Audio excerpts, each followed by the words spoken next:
네, 안녕하세요. VMD입니다. 네, 안녕하세요. 템패드입니다. 저희 오늘은 날씨도 좋고, 네, 해도 좋고, 네, 이렇게 봄을 맞아서 야외에서 네. 첫 촬영을 하게 됐어요. 나쁘지 않은데요? 그러니까 나쁘진 않은데, 해가 너무 세. 선글라스가 꼭 필요해. 네. 네.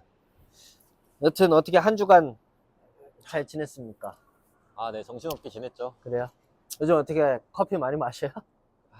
요즘 힘듭니다. 아, 그래? 네. 우리도 힘든가 봐.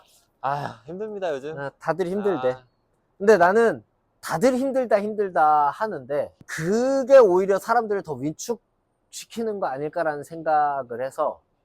아니, 저는 요즘 제가 네. 좀 병신 같아요. 왜? 아니, 다 힘들다 하는데, 응. 사람은 뭐 전보다 더 많이 돌아다니는 것 아, 같고, 그래서 힘들다? 소비는 다 어느 정도 하는 것 같은데, 그러니까 내가 잘 못하고 있는 건가, 이런 느낌이 잘하고 있는 거지. 드는 주여서. 돈을 쓰게 만드는 거니까 잘하고 있는 거지. 어쨌거나 경기가 힘들어도 네. 나라의 현금은 돌아야 그쵸? 경기가 살죠. 경제가 살죠. 예. 네. 햄패디님은 잘 지내셨나요? 저는 지금 이제 시즌을 앞둬서 있는데 네. 공장들이랑 맨날 싸우고 있어요. 지금 씨 봄 다 됐는데 안 나와. 뭐, 평화로운 하루를 보내고 계십니다. 아, 언제나처럼 똑같은. 뭐 그쵸. 항상 네. 나스러운 그쵸. 하루를 보내고 있죠. 네, 오늘 주제는 그럼 햄패디님께서 설명을 좀 해주실까요? 네, 뭐 주제를 간단히 얘기하자면 요즘에 이제 프로모티 같은 거 많이 사용해서 해외 생산, 저희도 얘기했지만 많이 하잖아요. 네. 과연 해외 생산을 했을 때는 우리나라와 어느 정도 차이가 나는지 간단하게 한번 알아보자. 가격이 어느 정도 차이가 나는지. 그쵸. 네. 그러면 오늘 영상을 보면은 이제 보시는 분들 입장에서는 해외 생산에 대한 이점을 좀 알 수 있는 영상이 되겠네요. 그쵸. 그리고 내가 산 옷에 대한 값어치를 네. 조금 알 수 있지 않을까. 네. 네. 저희가 오늘 준비한 국가가 중국, 네. 그 다음에 이제 인도, 네. 그 다음 베트남, 네. 그 다음에 뭐 유럽? 이태리죠. 네, 네, 이태리. 유럽, 네. 그냥 EU 국가들. 네. 뭐 이렇게 총 4가지가 보통 많이 쓰이는 그죠. 이제 나라들이고 맞아요. 우리랑 가장 가까운 나라들이기도 해서 네. 이렇게 준비를 해봤고요. 이제 얘기하신 나라들 말고 우리가 많이 패션으로 생각하는 미국과 일본이 왜 네. 거기 안 껴있는지도 제가 짧게 이따가 한번 설명을 드릴게요. 아, 알겠습니다. 네. 제 경험으로서. 그러면 일단 네. 중국부터 네. 얘기를 해볼게요. 일단 중국에서 생산하는 게 제일 오래됐고 제일 많아요. 어떻게 보면 이 패션 관련해서. 근데 일단 인건비가 지금 많이 오르긴 했지만 그래도 중국이 싸요. 지역마다 달라요. 뭐 어떤 지역에서는 다운을 잘하고 어떤 지역에서는 데님을 잘하고 어떤 지역에서는 다이마루를 잘하고 하는데 이건 제 기준으로 말씀을 드리는데 아직까지 워싱이랑 염색은 한국만 못해요. 중국이. 아, 아직까진. 저는 그렇게 생각해요. 그러니까 걔네가 디테일하게 손이 가는 작업은 잘해. 잘한다라고 얘기를 하는 게 완성도가 높다가 아니라 그런 뭐 우리 하니 못하니 이런 얘기 없이 그냥 던져주고 돈 주면은 한다. 그런 의미에서 잘해. 근데 그 퀄리티나 완성도가 나의 기준점에서는 너무 떨어져. 아, 그쵸. 기본물은 가격이 워낙 저렴하고 하니까. 그리고 사람들이 저랑은 다르게 소비자들이 그냥 뭐 발라놓고 붙여놓고 막 해놓으면 그럴싸해 보이잖아. 네네. 그러니까 퀄리티 좋다고 생각할 수 있다고. 근데 기본 봉제 가격이 예를 들어 바지 하나가 저희 나라에서는 이제 조금 꼬맨다 하면 한 어라운드예요. 한 10,000원 기준 스타트인데 중국에서는 2,000원, 뭐 3,000원 이렇게 돼요. 그러니까 한 두세 배 차이가 이미 봉제에서 차이가 나. 그러니까 업체들도 중국에서 하는 이유가 그런 것 때문이겠죠. 예.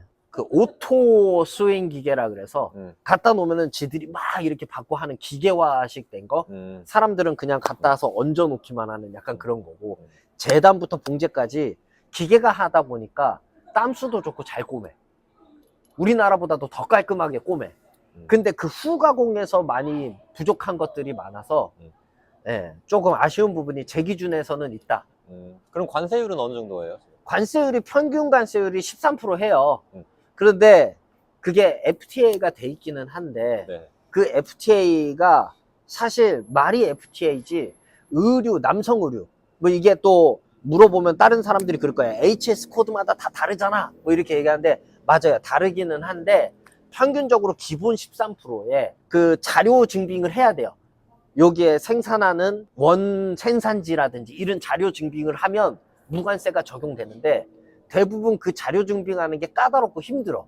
그리고 공장들도 소규모 공장부터 우리나라보다 훨씬 크잖아요. 그런 데를 이용하는 데들이 많다 보니까 그 서류 증빙이 안 되는 데도 많고, 그러면 결국에는 우리나라보다 생산 원가가 3배 이상 싸다고 하면, 예를 들어 우리나라에서 10,000원에 만든다. 그럼 걔네는 3,000원에 만들어. 거기서 13%를 추가한다 그래도 국내보다 훨씬 싸. 그쵸? 그러다 보니까 그냥 해도 싸서 FTA 서류를 하느니 빨리빨리 하기 위해서 그냥 13%를 내고 하는 경우가 많아요. 그럼 중국은 정리를 좀 해보자면은 네네. 장점으로는 일단 봉제를 잘한다. 맞아요. 그리고 공제는 잘해. 가격이 거의 뭐 그 봉제 부분에서는 3배 이상 싸다. 저는 평균적으로. 예. 그리고 경험상. 관세는 뭐 거의 무관세 할 수 있지만 네. 해도 13% 정도고. 맞아요. 이 단점으로 하기에는 이게 소통이 잘 안 된다라고 보면 아, 그죠. 그게 힘들어. 네. 이제 다음으로 넘어가서 인도. 네. 인도는 솔직히 제가 가보지는 않았지만 제 주변에서 이제 인도에서 생산하는 거를 이용하시는 분들을 봤어요. 근데 그분들이 맡기는 품목들이 대부분 니트였어. 니트. 네. 니트가 인도가 싸고 잘해. 그쪽에서 원자재를 구해서 거기서 그냥 방직을 하니까 훨씬 싸는 거죠. 관세는 똑같고 CEPA. CEPA라는 게 FTA랑 비슷한데 이제 그게 우리나라랑 또 협업이 돼 있어가지고 거기서도 자료 증빙이나 이런 게 되면 무관세로 또 들어올 수가 있는데 그것도 HS 코드나 뭐 이런 거에 따라서 약간 똑같다. 그냥 중국이랑 다르다. 똑같은 느낌이다. 그쵸. 네. 예. 혹시 그럼 인도에서의 단점은 있어요? 단점은 아무래도 머니까 또 이제 걔네는 커뮤니케이션이 잘 되는 편인가요? 영어가 되더라고. 아, 뭐 하는 분들 제가 직접 해보진 않아서 사실 네. 제가 불편함을 느껴본 적은 없지만 네네. 주변에 하는 분들 보면 크게 불편함이 없었어요. 예. 그리고 세 번째는 이제 베트남이죠. 베트남. 이거는 가장 좀 더 중국보다도 많이 쓰는 곳이 아닐까 싶기도 하고. 최근에. 예. 예. 원래 중국이 진짜 많았고 베트남은 진짜 대형 생산밖에 안 했어요. 예를 들면은 우리나라에 파는 브랜드 리바이스, 뭐 게스 이런 정도의 규모 그런 회사들이 베트남에서 많이 생산을 했는데 네. 요즘에는 중국 인건비가 아까도 말씀드렸지만 올라갔어요. 베트남에서 생산하는 한국 회사들이 많아졌어요. 그러니까 대체제로 쓰는 거는 맞아요. 대체 국가로. 네, 조금 더 저렴하니까. 네. 그러면서 베트남도 또 오르긴 올랐어. 그거 때문에. 네, 그렇지만 그래도 베트남이 더 싸다. 그러면 이제 네. 베트남에서 생산하는 뭐 복종은 주로 어떤 걸 그냥 중국에서 했던 거를 그대로 가는 건가? 꼭 그렇지는 않고 베트남에서는 잘한다라고 생각하는 게 데님. 데님. 네, 아까도 제가 그래? 게스 리바이스 했잖아요. 리바이스 옛날부터 베트남에서 계속 해왔으니까. 그리고 걔네는 원단을 수입해서 봉제만 하고 워싱하고 이런 게 아니라 대체적으로 그 공장에서 원단을 짜요. 그래서 양이 많아. 짜서 그 데이터를 뽑아낸 다음에 이제 소잉을 하고 워싱을 하고 이렇게 하다 보니까 내 입맛에 맞는 원단으로 내 입맛에 맞게 봉제해서 워싱 컬러까지 뽑아낼 수 있는 이점이 있죠. 하지만 양이 좀 많다. 그게 장점이자 단점이네요. 그쵸. 그러니까 큰 회사들은 네. 거기서 할 수가 있죠. 왜냐면 코스트도 많이 낮아지고 하니까. 네네네. 네. 그리고 우리 디자이너들이 얘기하기로는 중국은 물이 안 좋다고 얘기를 하고 베트남은 물이 좀 맑다고 얘기를 해요. 왜냐면 염색이나 워싱은 둘 다 물이 좋아야 되는 게 있으니까. 그래서 거기서 이제 깨끗하게 마지막에 이제 고착제 넣고 이렇게 해서 해야 되는 부분이 있기 때문에 물 얘기를 많이 하시거든요. 물이 깨끗하면 뭐 좋을 수밖에 없겠네. 네. 중국보다는. 네. 관세는 어떻게 되죠? 관세도 똑같이 13%인데 네. 중국과는 다르게 얘네는 FTA가 대부분 다 적용이 돼요. 그래서 서류적인 부분을 로컬이든 어디든 그 에이전트, 그 카고 에이전트나 이런 데가 항상 보유를 하고 있는 건지는 모르겠지만 베트남에서 하는 거는 거의 90% 이상 무관세예요. 잘해주네. 그쵸? 떠오를만 하네요. 네, 관세가 안 붙으니까 확실히 이점이 있죠, 그 부분에서. 그래서 중국에서 베트남으로 많이 넘어가시더라고요. 아. 네. 그럼 이제 마지막 EU 국가들. 유럽에서는 음. 이게 각 국가를 제가 다 해보지는 않았지만, 뭐 해보신 것 중에 뭐 이태리가 있으니 이태리를 그러면 예, 예. 기준으로 잡아서. 그쵸. 이제 얘기를 구엔디도 알겠지만, 네네. 제가 이태리에서 벨트 생산을 했잖아요. 네. 장인정신이잖아요. 그쵸. 예. 본 고장이 그런 게 있죠. 그쵸. 이태리의 차이니즈 로드라고 얘기를 하는 그런 길들이 있어. 그래서 중국인들이 운영하고 중국인들이 생산하는 공장이 있어요. 근데 거기서 나와도 메이드 바이 이태리니까. 그쵸. 예. 국가를 표시하는 거니까, 그쵸. 이태리니까. 그런 공장들이 있고, 그리고 아까 제가 말씀드린 이제 가족들이, 패밀리들이 운영하는 그런 공장들이 있어요. 그래서 잘 알아보셔야 되는 게 이게 진짜 중요하고, 그리고 저도 생산을 했지만 퀄리티 하나는 좋아요. 기가 막히던데 제가 끝내줘. 옆에서 봤을 때의 네. 단점은 이 피드백이 느리다. 개 느려. 그러니까 유럽 국가 우리나라보다 느리다고 얘기를 하는데, 느릴 수 있는 거를 인지를 하고 했거든요. 네네. 근데 단순히 느린 게 아니라 약속을 안 지켜. 이게 사실 법적인 문제예요. 내가 만약에 굉장히 큰 회사였으면 걔네는 우리한테 리테일 가격으로 보상을 해야 될 정도야. 근데 단순히 늦으면 내가 화가 안 나는데, 약속한 날짜에서 늦었는데 너무 뻔뻔해. 그러니까 얼마 만에 만들으셨죠? 6개월? 샘플은 얼마 만에 받으셨죠?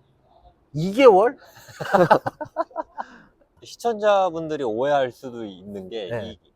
이용하셨던 그 공장이 네. 뭐 이태리의 뭐 이상한 공장이 아니에요. 되게 유명한 공장이고. 뭐 간단히 설명을 드리자면, 그 공장에서 샤넬하고 보테가 베네타 벨트를 만드는 공장이에요. 근데 이 공장을 아무나 가냐? 아니야. 이태리 사람이 그 공장과 거래를 했거나, 아니면은 우리가 이미 거래를 했던 이력이 있어야 그들이 프렌십을 갖고 해줘요. 근데 그게 애초에 없이 찾아가고 우리 뭐 만들고 싶어요? 그러면은 아무리 많은 양을 거기서 생산하려고 해도 받아주질 않아요. 그런데 이게 한국하고 약간 다른 거를 말씀드리자면, 한국에서는 우리가 원자재를 구해가지고 공장에 가서 이 자재로해서 재단하고 봉제해 주세요 잖아요. 얘네는 내가 가죽에다가 연락을 해서 이 가죽을 쓰겠다라고 얘기를 하면, 공장에서 이 에이전트의 샘플을 받아가지고 퀄리티를 체크를 해줘. 이 가죽이 좋은 가죽인지 안 좋은 가죽인지. 그래서 안 좋은 가죽이면 이거는 하이 클래스가 아니라 미들 클래스다, 뭐 로우 클래스다, 이런 식으로 설명을 해주더라고. 좋은데? 이 가죽은 뭐고, 이제 이름이 이태리어라 내가 잘 모르겠는데, 아무튼 이 가죽의 이름은 뭐고, 그리고 이거는 이 정도 클래스야 라고 하면서, 내가 이 정도 클래스가 비교하려면 어떤 브랜드 수준이야? 라고 얘기를 하면, 자기네들이 만드는 그런 뭐 샤넬급이야 라고 이렇게 약간 라이커 샤넬 뭐 이런 식으로 얘기를 해주더라고. 네. 그래서 그래? 그러면서 걔네가 컨펌을 해주고, 네네. 부자재도 똑같아요. 맞아. 근데 확실히 뭐 네. 우리나라나 뭐 주변 국가에서 만드는 생산 방식과는 조금 더 정확하고 더 디테일하고, 더 꼼꼼하고 약간 맞아. 진지하게 하는 느낌이라고 해야 되나? 그리고 이제 봉제 부분에서 우리나라랑 다른 건, 그 공장 안에 룸이 여러 개가 예를 들어 있다고 치면, 이쪽 룸에서는 샤넬 것만 해. 그런 식으로 브랜드를 나눠버려. 네. 그래서 이 사람들이 계속 그것만 하니까 퀄리티가 매번 똑같게 나올 수 있는, 유지할 수 있는 그게 되더라고요. 네. 그럼 이태리의 관세는 어떻게 돼요? 거기도 FTA가 돼갖고 저는 무관세로 들어오기는 했어요. 근데 똑같이 적용되는 건 FTA 국가라고 해도 우리나라로 들어오는 건 다 13%더라고요. 네. 근데 이제 무관세로 이제 들어오고, 거기에서 이제 세금만 10% 내는 거죠. 그럼 이제 뭐 저희가 준비한 나라들은 다 얘기를 나눴는데, 이제 아까 전에 처음에 시작하실 때 미국이랑 일본에서 생산하지 않는 이유에 대해서 얘기를 해주신다고 했어요. 간단하게 한 번만 얘기해 주세요. 이제 미국 같은 경우는 이제 이런 대체 국가들의 OEM 생산이 많고, 아니면은 우리나라 축구 운동장 규모만한 사이즈의 공장들이 있는데, 목업 티셔츠라고 하잖아. 네, 목업티. 네, 그런 회사들을 미국에서 많이 가지고 있는데, 자동화 시스템이 돼 있어서. 근데 제가 거기서 수입하는 사람이랑 얘기를 했는데, 오전에만 10만 장 나오더라고. 그래서 결국에 하지 않는 이유가 뭐예요? 그냥 양이 많아서 우리가 오전에 10만 장인데 내가 10만 장을 양이 많아서 못한다. 그치. 그리고 일본은 제가 일본에 왔다 갔다 하면서 이제 생산을 하려고 에드윈도 가보고 이런 다이마루 공장이나 뭐 이런 데도 많이 다녔어요. 네. 그 현지 사람이랑 같이. 네네. 개 비싸. 비싸서. 벌써 10년 전이긴 해. 근데 그때 당시에 공장을 섭외하려고 막 다녔을 때 얼마였지? 나시티 한 장에 봉제 공인만 거의 2만 원 후반, 3만 원 초반이었어. 10년 전인데. 네. 근데 국내에서 내가 그거 어떻게 해? 뭐 오늘 여러 나라들 네네. 얘기를 나눴는데 네. 짧고 굵게 얘기가 나눠진 것 같아요. 네. 뭐 앞으로 좀 케어라벨 보면 네. 이거 뭐 내가 10만 원에 샀는데 얼마짜리겠구나 대충 알 수 있지 않을까요? 네, 재미삼아. 네, 그것도 그렇고 네. 뭐 예를 들어서 데님 보다가 헤어라벨이 베트남이야. 여기 데님 잘한다고 들었는데 데님 만들었네. 이거 괜찮은 품질이겠구나. 같은 약간의 신뢰도 그런 것도 이제 생길 수 있을 것 같아서 어느 정도의 신뢰도가 쌓이니까. 뭐 일반인 분들도 아니면 뭐 이쪽 업계에서 일하시는 분들도 네. 이번 기회에 이 영상을 보시면은 네네. 여러 가지 정보를 얻을 수 있을 것 같아요. 네, 맞아요.